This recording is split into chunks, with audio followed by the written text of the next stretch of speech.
കൊച്ചുകൂട്ടുകാർക്ക് അവിസ്മരണീയമായി തൃശൂർ മാതൃഭൂമി ഒരുക്കിയ അവധിപ്പൂക്കാലം. കഥ പറഞ്ഞും കവിത ചൊല്ലിയും പാവനാടകത്തെ അറിഞ്ഞും മാജിക് പഠിച്ചും കൊച്ചുകൂട്ടുകാർ അവധിപ്പൂക്കാലം ഉത്സവമാക്കി.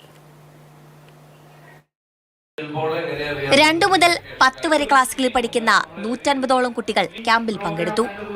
ചൊവ്വാഴ്ച വൈകിട്ട് നടന്ന സമാപന ചടങ്ങ് ഗാനരചയിതാവ് BK ഹരിനാരായണൻ ഉദ്ഘാടനം ചെയ്തു. നിങ്ങളുടെ ഓരോ കഴിവുകൾ, ഓരോരുത്തർക്കും ഓരോ ടാലന്റ് ഉള്ള ഓരോ കുട്ടികളെ ഇവിടെ കാണുമ്പോൾ വലിയ സന്തോഷമുണ്ട്. തിങ്കളാഴ്ച നടൻ ജയരാജ് വാര്യരാണ് പരിപാടിക്ക് തുടക്കം കുറിച്ചത്.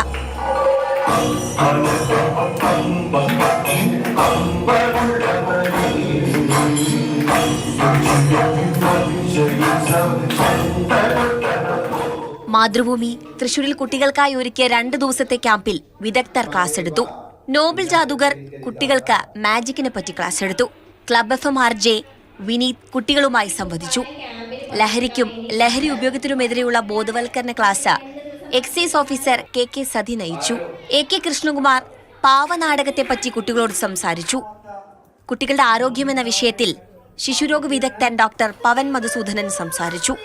ആരോഗ്യശീലങ്ങളെക്കുറിച്ച് പങ്കജ കസ്തൂരിയിലെ മുതിർന്ന ഫിസിഷ്യൻ ഡോക്ടർ S ആനന്ദ് സംസാരിച്ചു. മിൽമ ഐസ്ക്രീമായിരുന്നു ക്യാമ്പിന്റെ പ്രയോജകർ. പങ്കജ കസ്തൂരി അസോസിയേറ്റ് സ്പോൺസേഴ്സും. മാതൃഭൂമി ന്യൂസ്, തൃശൂർ.